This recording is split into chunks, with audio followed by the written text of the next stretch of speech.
এক বটগাছে দুই শাকচুন্নি বোন থাকতো। তারা দুজনেই ছিল খুব দুষ্ট প্রকৃতির। মানুষদের ভয় দেখিয়ে তাদের কাছ থেকে মাছ কেড়ে নিত। একদিন, কি যে বৃষ্টি শুরু হলো, বৃষ্টি তো থামার নামই নিচ্ছে না। ঠিক বলেছিস শিবা, আমরা তো বৃষ্টিতে ভিজে একদম রসগোল্লা হয়ে গেলাম। এই কচু পাতা দিয়ে নিজেকে ঢাকার চেষ্টা করলাম, সেটাও গেল। মানুষের মতো শাকচুন্নিদেরও যদি ছাতা থাকতো তাহলে আমাদেরও ভেজা লাগতো না। আমরা ছাতা কোথায় পাবো? মানুষের যত সুখ, মানুষদের এত সুখ দেখলে গাটা জ্বলে যায়। হ্যাঁ, এই বৃষ্টিতে মানুষেরা ভালোই আছে। গরম গরম খিচুড়ি রান্না করে খাচ্ছে, আবার তেলে ভাজা মাছও খাচ্ছে। কত সুখ মানুষের। গরম গরম খিচুড়ির সাথে মাছ ভাজার কথা শুনে জিভটা একদম লক লক করে উঠলো। ওই ওই দেখ শিবা, একটা লোক ছাতা মাথায় এইদিকেই হেঁটে আসছে।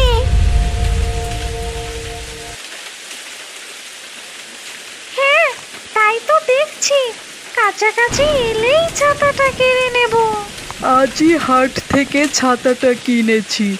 যে মুষলধারে বৃষ্টি শুরু হয়েছে, মনে হচ্ছে না আজ আর বৃষ্টি থামবে। ছাতাটা কিনা সার্থক হয়েছে। এখন আমি বাড়ি যেতে পারছি, এক ফোঁটা পানিও গায়ে পড়েনি। ওরে বাবা, মরে গেলাম। কে তুমি? তোমাকে দেখতে এমন অদ্ভুত লাগছে কেন? আমি শাকচুন্নি। আমি বট গাছের শাকচুন্নি। এমন ভাব করছিস যেন শাকচুন্নি কখনো দেখিসনি। দেব নাকি গাটা মোটকে? না না শাকচুন্নি, তুমি আমার গার মোটকে দিও না। সামনে আমার বিয়ে, তাহলে যে আমার বিয়ে করার ইচ্ছেটাই পূরণ হবে না। আমি কিছু করিনি, আমাকে ছেড়ে দাও। তোকে ছেড়ে দেব, তবে একটা শর্তে। তোর হাতের ছাতাটা আমাকে দিয়ে যা, তবেই তোকে ছেড়ে দেব। এই ছাতাটা আমি আজই কিনেছি, আমার খুব পছন্দ হয়েছে। আমি ছাতা দেব না। কি রে, তুই ছাতা দিবি না?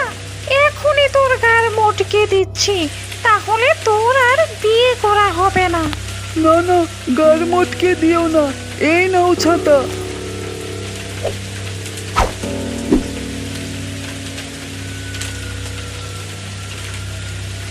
ওই দেখ ইভা, একজন মাছ নিয়ে যাচ্ছে।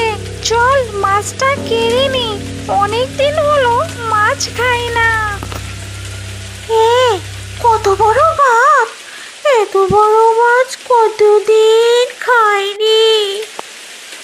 এই মাছটা আমার চাই চাই, কিন্তু মাছটা দিব কিভাবে? আমি থাকতে তোর কোনো চিন্তা নেই ইভা। আমি লোকটাকে এমন ভয় দেখাবো, সে নিজেই মাছ রেখে যাবে। এই, তোর হাতের মাছটা দিয়ে যা। কে কে কথা বলছে? কে কথা বলছো ওখানে? আমি আমি বটগাছের শাকচুন্নি। তোর হাতের মাছটা রেখে যা, নইলে তোর গার মোটকে খাবো। ওরে বাবা, এ তো শাকচুন্নি। ঠিক আছে ঠিক আছে, আমি মাছ রেখে যাচ্ছি, আমার কোনো ক্ষতি করো না। তুই মাছটা রেখে গেলে তোর আমি কোনো ক্ষতি করব না। লোকটি শিবা শাকচুন্নির কথা মতোই মাছটি নিচে রেখে দৌড়ে পালালো। আর দুই শাকচুন্নি শিবা আর ইবা মাছটিকে মজা করে খেলো। আজ তো পেট ভরলো, কাল মানুষকে আবারও ভয় দেখিয়ে মাছ কেড়ে নিব। পরের দিন দুই শাকচুন্নি গাছের ডালে বসে অপেক্ষা করছিল কখন ওদের গাছের নিচ দিয়ে মাছ নিয়ে যাবে আর ওরা মাছ খেতে পারবে। তখনই আকাশ তাদের বটগাছের নিচ দিয়ে মাছ নিয়ে যাচ্ছিল। তখন তাকে দেখে শিবা শাকচুন্নি বলল, এই মাছ দিয়ে যা। কে কে তুমি? আমার কাছে মাছ চাইলে? সাহস থাকলে আমার সামনে এসো। এই দেখ, আমি বটগাছের শাকচুন্নি। ও শাকচুন্নি তুমি? আমার মাছ নিয়ে গেলে আমি কি খাবো? তুই কি খাবি তা আমি কি জানি, আমাকে মাছটা দিয়ে যা, নয়তো তোর ঘাড় মটকে খাবো। এই নাও মাছ। আকাশ বাধ্য হয়েই শাকচুন্নিকে মাছগুলো দিয়ে গেল। এটা তো বেশ দারুণ ব্যাপার, আমরা মানুষকে ভয় দেখিয়ে প্রতিদিন মাছ খাচ্ছি।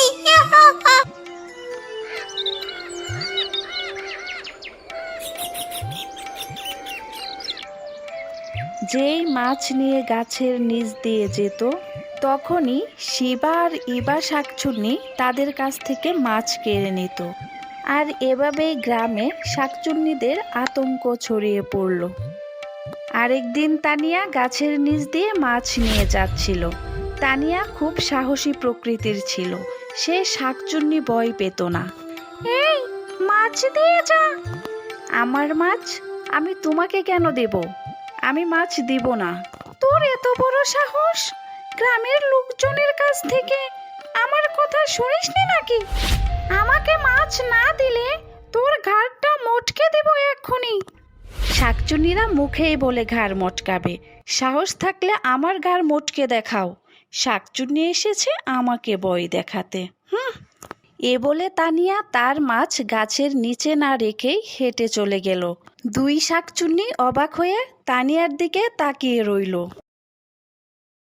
দেখেছিস বোন, এই মহিলা তো আমাদের পাত্তাই দিল না, আমাদের ইনসাল্ট করলো। না, এ হতে পারে না, এত বড় অপমান আমি মেনে নেব না। ওকে উচিত শিক্ষা দিতেই হবে, নয়তো গ্রামের লোক আমাদের ভয় পাবে না। এখন কি করবে বোন? আমি এখনই ওর কাছ থেকে মাছটা কেড়ে আনবো। শিবা শাকচুন্নি তানিয়ার পিছু পিছু বাড়ি গেল। তানিয়া যখন রান্না করতে বসলো তখন শিবা শাকচুন্নি চুলার আগুন সারা ঘরে লাগিয়ে দিল। এটা কি করে হলো? আগুন কিভাবে ছড়িয়ে পড়লো? আমি শাকচুন্নি, আমি তোর ঘরে আগুন লাগিয়ে দিয়েছি। আমি তোর কাছ থেকে মাছ চেয়েছিলাম, তুই আমাকে মাছ দিসনি, তাই আমি তোকে আগুনে পুড়িয়ে মারবো। আমার ভুল হয়ে গেছে, আমাকে ক্ষমা করে দাও। এই নাও মাছ, আর এক্ষুনি আগুনটা নিভিয়ে দাও। ঠিক আছে, আমি আগুন নিভিয়ে দিচ্ছি। এরপর থেকে আমাকে দেখে ভয় পাবি আর মাছ রেখে আসবি, কথাটা যেন মনে থাকে। শিবা শাকচুন্নি তার মাছ নিয়ে গাছে ফিরে আসলো। শিবা শাকচুন্নির কথা সারা গ্রামে ছড়িয়ে পড়ল। আর গ্রামের লোকজন শাকচুন্নির ভয়ে ওই রাস্তা দিয়ে আসা যাওয়া বন্ধ করে দিল। অনেক দিন ধরে শাকচুন্নিরা মাছ খেতে না পেয়ে বলল, অনেক দিন হয়ে গেল মাছ খাইনি, আজ খুব মাছ খেতে মন চাইছে। ঠিক বলেছিস বোন, মাছ খাওয়ার জন্য মনটা কেমন উতলা হয়ে গেছে। আমি তানিয়াদের বাড়িতে গিয়ে দেখি ওখানে কোনো মাছ পাই কিনা। শিবা শাকচুন্নি আবার তানিয়াদের বাড়ি গেল। সেখানে এসে রান্নাঘরে থালায় একটা বড় মাছ দেখতে পেল। যখন সে মাছটা ধরতে যাবে তখনই তানিয়া এসে হাজির হলো। তুমি আবারও এসেছো আমার বাড়িতে মাছ নিতে? তোমার সাহস তো কম নয়। হ্যাঁ, অনেক দিন হলো মাছ খাই না, এই মাছটা আমাকে দিয়ে দে এক্ষুনি, তুই মাছটা না দিলে তোর অনেক বড় ক্ষতি হয়ে যাবে কিন্তু। না, এই মাছ আমি তোমাকে কখনোই দিব না। সেদিন আমার স্বামী বাড়িতে ছিল না, তাই ভয় দেখিয়ে মাছ নিয়ে গিয়েছিলে। আজ আমার স্বামী বাড়িতে আছে, তুমি কিছু করলে আজ তোমাকে ছাড়বো না। শিবা শাকচুন্নি তানিয়ার কথা শুনে ভয় পেয়ে মাছ না নিয়ে খালি হাতেই সেখান থেকে গাছে ফিরে গেল। কে রে, মাছ কই? খালি হাতে ফিরে এলি? এখন আর ওদের ভয় দেখিয়ে কাজ হবে না, আমাদের অন্য কিছু ভাবতে হবে। এখন কি উপায় বের করবি? আইডিয়া, তুই শুধু দেখ আমি কি করি। এই বলে শিবা শাকচুন্নি তার রূপ পরিবর্তন করে তানিয়ার রূপ ধরে তানিয়াদের বাড়িতে গেল। সেখানে গিয়ে সে বাইরে দাঁড়িয়ে তানিয়ার স্বামী রাতুলের জন্য অপেক্ষা করছিল। একটু পরেই তানিয়ার স্বামী রাতুল বাজারের ব্যাগ হাতে নিয়ে বাড়িতে ফিরল। তানিয়া, তুমি কোথায়? দেখো, তোমার জন্য বাজার থেকে কত বড় মাছ এনেছি। এমনভাবে ডাকছো মনে হচ্ছে বাজারের সব মাছ তুমি একাই কিনে ফেলেছো। বাজারের ব্যাগটা আমার হাতে দাও, দেখি কত বড় মাছ এনেছো। শিবা শাকচুন্নি বাজারের ব্যাগটা হাতে নিয়ে মাছটা বের করে তার হাতে নিল, আর বাজারের ব্যাগটা মাটিতে ছুঁড়ে ফেলল। একই কাণ্ড, শুধু মাছটা হাতে নিয়ে বাজারের ব্যাগটা ফেলে দিলে কেন? ও, মাছ পাওয়ার আনন্দে আমি ভুলেই গেছিলাম, তাই ভুল করে ফেলে দিয়েছি। আমি এখনই উঠিয়ে নিচ্ছি। ঠিক আছে, মাছটা ভালো করে রান্না করো। আজ দুপুরে মাছ দিয়ে পেট ভরে ভাত খাবো। আচ্ছা, তুমি হাত মুখ ধুয়ে নাও। এই বলে শিবা শাকচুন্নি মাছ নিয়ে তার গাছে ফিরে গেল।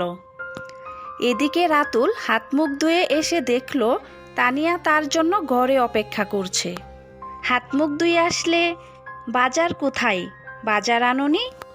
তুমি একটু আগেই তো আমার হাত থেকে বাজারের ব্যাগটা নিলে, আবার এখনই তুমি জিজ্ঞেস করছো বাজার কোথায়? কি বলছো এসব? আমি তো ঘরের কাজ করছিলাম, এখনই তো তোমাকে দেখলাম। বাজার কখন নিলাম? ওই দেখো, বাজারের ব্যাগটা ওইখানেই পড়ে আছে। রাতুল আর তানিয়া বাইরে গিয়ে দেখলো বাজারের ব্যাগটা বাইরে পড়ে আছে, কিন্তু তানিয়া ব্যাগে কোনো মাছ খুঁজে পেল না। তুমি মাছ আনোনি?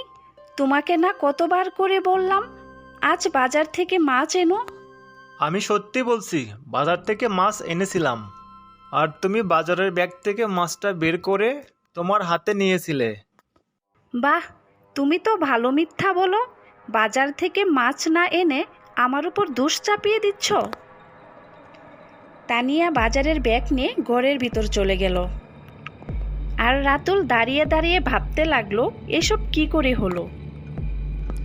পরের দিন রাতুল আবারও বাজার করে বাড়ি ফিরে এলো। শিবা শাকচুন্নি সেই দিনও তার জন্য অপেক্ষা করছিল। মাছ এনেছো? দাও, বাজারের ব্যাগটা আমার হাতে দাও। এই নাও মাছ। আমি নিজের হাতেই তোমার হাতে মাছটা তুলে দিলাম। পরে আবার বলো না আমি বাজার থেকে মাছ আনিনি।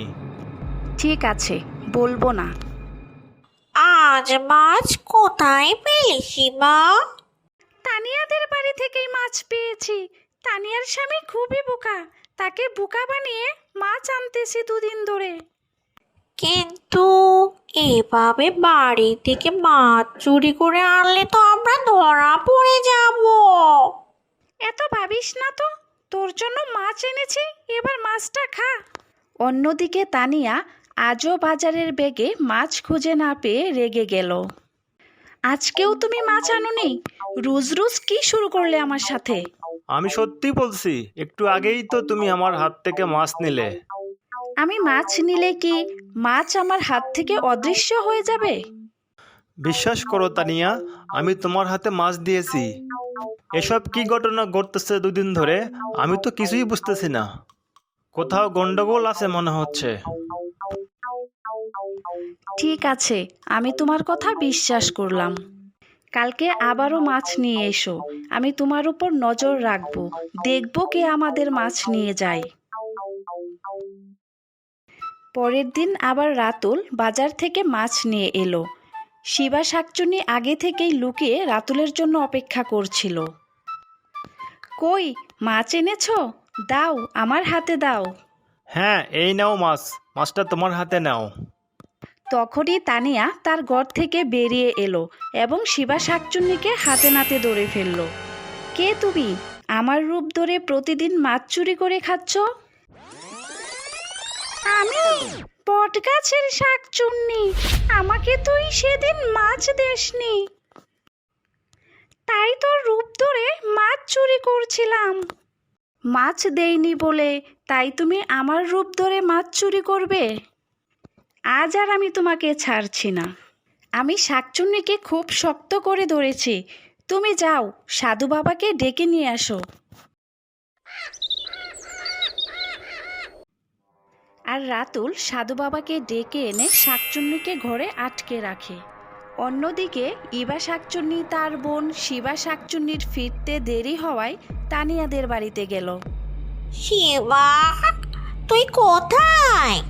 তুই কি এখানে আছিস? হ্যাঁ, আমি এই ঘরের ভিতরে। ওরা আমাকে এই ঘরটাই আটকে রেখেছে। তুই আমাকে বাঁচাস ইবা। তুই চিন্তা করিস না, আমি আছি তো, আমি তোকে বাঁচাবো। তুই দাঁড়া, আমি দেখছি তোকে বের করা যায় কিনা। ইবা শাকচুন্নি তালা ভেঙে ফেলার অনেক চেষ্টা করলো, কিন্তু ভাঙতে পারল না, কারণ সাধু বাবা তালাটা এমনভাবে মন্ত্র দিয়ে আটকে দিয়েছিল যে কোনো অশুভ শক্তি সেটা ভাঙতে পারবে না। আমি কোনোভাবেই দরজাটা খুলতে পারছি না। তাহলে কি করবি এখন? তুই ভাবিস না, আমি দেখছি কি করা যায়। তখনই তানিয়ার ছেলে বর্ণ সেখান দিয়ে যাচ্ছিল। ইবা শাকচুন্নি তাকে দেখে তানিয়ার রূপ ধরল। বর্ণ, এই ঘরের তালাটা খুলে দাও তো, আমি তালাটা খুলতে পারছি না। তুই আমার মুখের উপর কথা বলছিস বর্ণ? বর্ণ বাধ্য হয়ে দরজাটা খুলে দিল আর সেখান থেকে চলে গেল। আর শিবা শাকচুন্নি ঘর থেকে বেরিয়ে ইবা শাকচুন্নিকে জড়িয়ে ধরল। চল বোন, আমরা এখান থেকে দূরে কোথাও চলে যাই। আমরা আর মানুষদের জ্বালাবো না। ঠিক বলেছিস বোন, চল আমরা এখান থেকে চলে যাই, আর কোনোদিন এই গ্রামের লোকদের জ্বালাবো না। তখনই তানিয়া এখানে এসে পড়ল, আর দুই বোনকে দেখে তানিয়া অবাক হয়ে গেল। এ কি, তোমরা দুজন কি করে হলে? ঘরের তালাটা কিভাবে খুলল? এ তো মন্ত্র পড়া তালা। যাই হোক, সাধু বাবার মন্ত্র পড়া পানিটা ছিটিয়ে দেই, তাহলে আর তোমরা এখান থেকে পালাতে পারবে না। আমাদের ক্ষমা করে দাও, আমরা আমাদের ভুল বুঝতে পেরেছি। আমরা গ্রাম ছেড়ে চলেই যাব। আমাদের অনেক বড় ভুল হয়ে গেছে।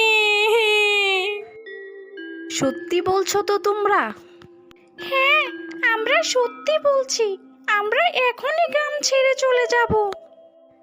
ঠিক আছে, আমি তোমাদের বিশ্বাস করে ছেড়ে দিলাম। আর যদি কখনো এখানে আসো, সেই দিন কিন্তু আর রক্ষা পাবে না। আমাদেরকে ছেড়ে দেওয়ার জন্য তোমাকে ধন্যবাদ। আর তখনই শিবা শাকচুন্নি আর ইবা শাকচুন্নি উড়ে উড়ে অন্য জায়গায় চলে গেল। সেই দিনের পর থেকে আর তাদের ওই গ্রামে দেখা যায়নি।